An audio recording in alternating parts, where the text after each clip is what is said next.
Hoy, en Filosofía a dos tonos, haremos un breve recorrido por uno de los mayores, si no el mayor, filósofo empirista del siglo XVIII, David Hume. David Hume fue un filósofo, economista, sociólogo e historiador escocés, gran partidario de la Ilustración, y un ávido y jocoso escritor, actualmente conocido como uno de los más grandes trolls en la historia de la filosofía. Pero antes de adentrarnos de lleno en su filosofía, hagamos un breve resumen de su biografía. Top 10 cosas que no sabías sobre David Hume.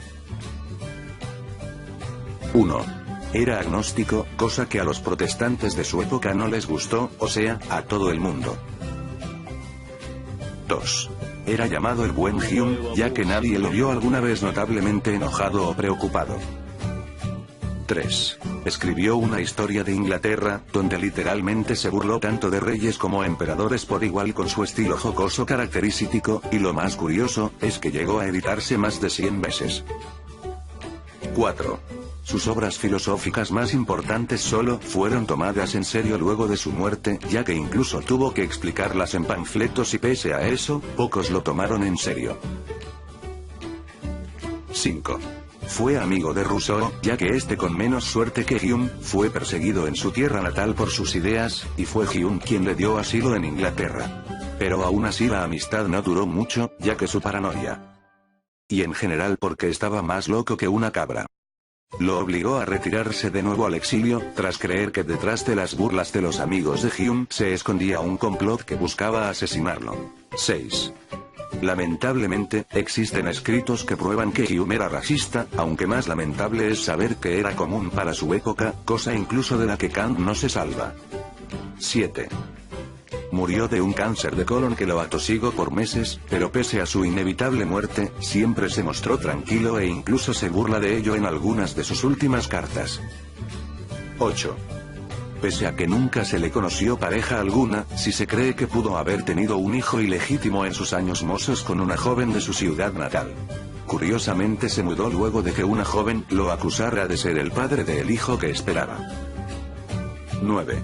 Escribió una autobiografía pocos meses antes de morir, y consta apenas de no más de 3 páginas. En el texto escribe que no se siente como alguien tan relevante o interesante como para escribir mucho de él mismo. 10. Cuenta una anécdota que cuando aceptó un puesto como bibliotecario, lo echaron al cabo de unos meses ya que solo se la pasaba leyendo los libros que supuestamente debía cuidar. Ahora sí, tras esta breve preparación, vayamos al meollo del asunto. Su filosofía. Sus obras más reconocidas, aparte de una gran y extensa producción literaria entre las que se encuentran tratados políticos, económicos e incluso religiosos, son: el Tratado de la Naturaleza Humana, en 1739, y la Investigación sobre el Entendimiento Humano, en 1748. Obras que no obtuvieron la relevancia esperada en su tiempo, pero que más tarde Kant e incluso mucho después Karl Popper tomarían en cuenta, representan la cúspide de la corriente empirista, a la que pertenecen filósofos tan ilustres, tales como Locke y Berkeley. Pero antes de explicar el por qué es tan importante y fue tan polémico, entendamos qué es el empirismo y por qué se oponía al racionalismo.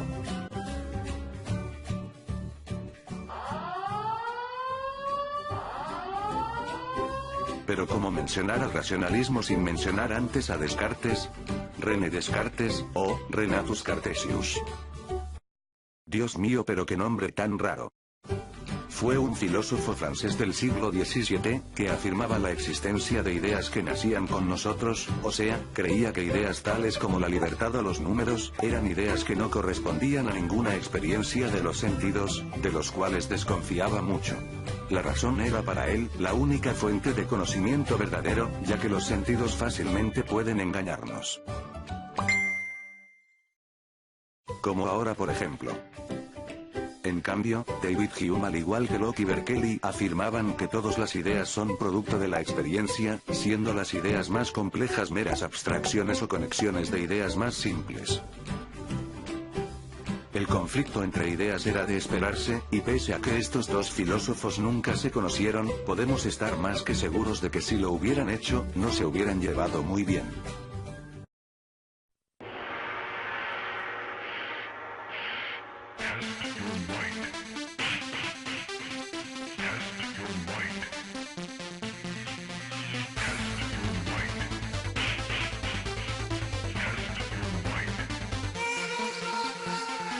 La razón es y solo debe ser la esclava de las pasiones.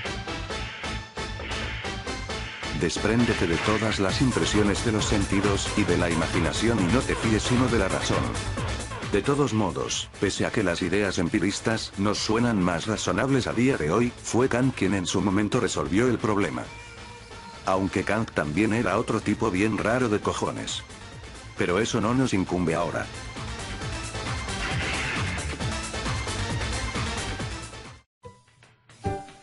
Pasemos mejor al por qué su filosofía es tan molesta para algunos.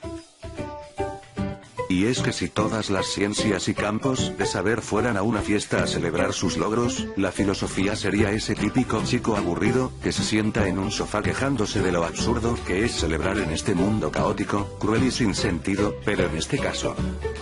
Tiene razón. Hume afirma que todas nuestras ideas sobre la necesidad lógica de los eventos, provienen de la repetición de estas experiencias. Proponiendo un ejemplo, sería muy difícil, si no imposible, que supieras que el sol sale todos los días y la luna todas las noches, si nunca antes hubieras visto un amanecer y un anochecer. A este proceso en el cual conectamos eventos consecutivos, Hume lo denomina belief, que en español traduciría creencia. Y es que mientras más y más se repita el evento, tenderemos a creer que siempre será así, cosa que Hume advierte, ya que llegaríamos a pensar fácilmente que el sol saldrá todos los días por necesidad lógica, cuando no es así. Y es que pese a que en sus tiempos Hume no tenía conocimientos avanzados en astronomía, hoy en día sabemos que si milagrosamente lograríamos sobrevivir como especie más de 400 millones de años, eventualmente el sol quemaría toda su energía y acabaría con nosotros. Pese a que en sus tiempos Hume no tenía conocimientos avanzados en astronomía, hoy en día sabemos que si milagrosamente lograríamos sobrevivir como especie más de 400 millones de años, eventualmente el Sol quemaría toda su energía y acabaría con nosotros. Estoy deprimido.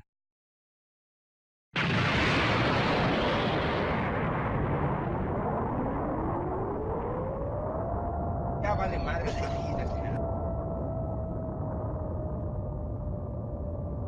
Por lo que ese día el sol no saldría de nuevo. Pero ya que nuestro deber es explicar una filosofía de modo que no deje lugar a dudas. Y en parte para extender la duración del video. Lo explicaremos con otro ejemplo mucho más cercano y cotidiano. Quien alguna vez niegue que haya comido pan, probablemente sea un robot o un ser extraordinario que se alimenta por fotosíntesis. Yo no sé tú, pero yo nunca he conocido a alguien así. Lo comemos a diario, conocemos su textura, su sabor, su olor, su color, y sabemos que es capaz de nutrirnos si lo comemos. Pero nunca sabremos qué es exactamente lo que nos nutre. Oye, si es que el cuerpo humano obtiene energía procedente de la alimentación, específicamente de los carbohidratos, lípidos y proteínas, y la almacena de diferentes maneras. Adenosintrifosfosfato, PCR, fosfocreatina, glucógeno hepático, glucógeno muscular. Cállate. Que luego me encargaré de ti. Ahora sí, como les decía.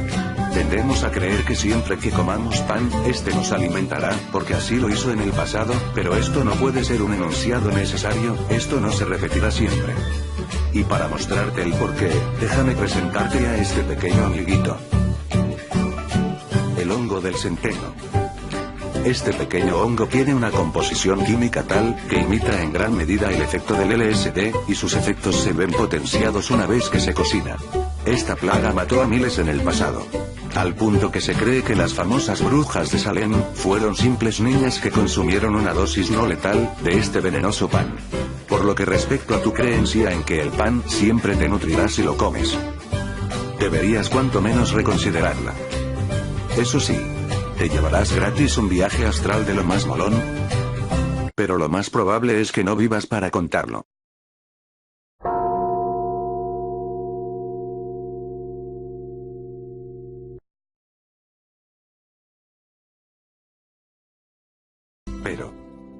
Los tiempos han cambiado. Y ahora sabemos mejor el porqué de las cosas, ¿verdad? Pues... No. Y para ello, ilustraremos la situación con nuestro gran invitado. El mismísimo David Hume. Y un científico brillante. Pepito Pérez. Hume. O por Einstein, ha encontrado la forma de convertir cualquier mineral en oro. Esto revolucionará toda la ciencia tal y como la conocemos. He patentado un rayo que transforma en oro todo lo que toca.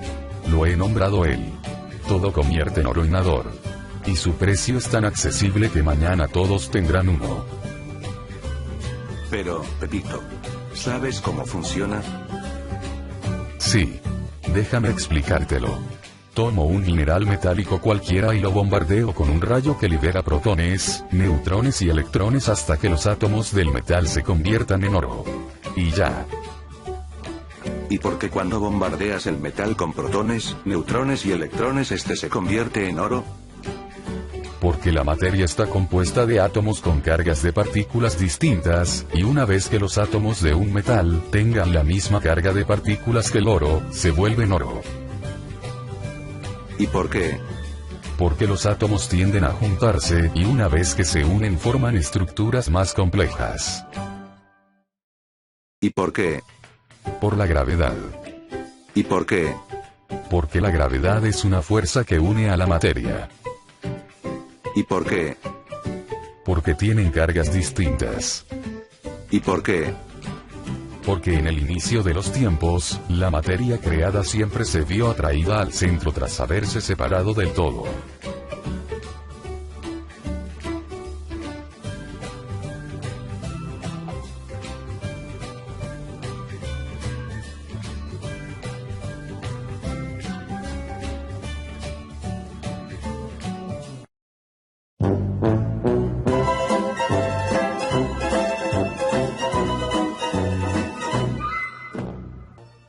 Es por eso, muchachos y muchachas, jóvenes y jovenas, personas y personas, que a Hume nadie le cae bien.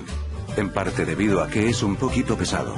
Pero esto es sin duda algo que no se puede tomar a la ligera, y es que Hume criticó duramente la inducción, ya que difícilmente podremos encontrar una conexión necesaria entre eventos, teniendo en cuenta lo antes mencionado.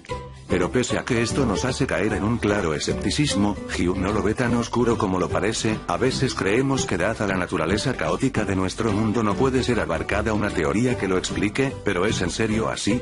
¿No será que simplemente no conocemos todas las variables?